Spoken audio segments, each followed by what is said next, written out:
cousin abandoned my niece at my house while I was camping. Over the week, my husband and I went on a camping trip before summer season with its glorious warm weather officially over. We weren't home and we had no cell reception where we were. We left Thursday, September 7th and returned on Monday, September 11th. While we were away, my cousin left my niece strapped to her car seat outside of my house on Friday, September 8th. They sent me some text messages. Remember, I had no cell reception where I was. I saw these missed messages after I had returned home, and they weren't requests to ask if I could help her. It was simply a message notifying me that she left my niece in front of my door with a bag for her stuff for the weekend. That's crazy. Why are people like this? She did not ask me beforehand if I could help babysit. There was no possible way for me to know. And even if I had known, I would have still declined unless it was for a medical emergency in the family and they had no other choice. I live in a rural area where everyone is on 30-acre plots of land, so nobody knew my niece was there. I had no clue. The neighbors had no clue. My niece was literally abandoned in front of my door until Saturday at noon when my parents came by to drop off my parcels that were delivered to their house, and that's when they saw my niece. What the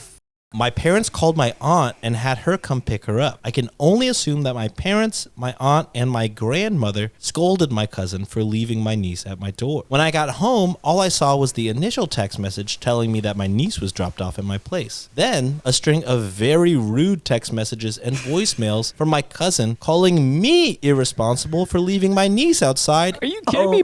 It's on site. Because what if the coyotes in my area attacked the helpless infant? What if I wasn't home? I'm so frustrated. Holy shit. The delusion this parent had. She should not be a parent. Honestly, you can't let this kid stay with your cousin. No. Never again.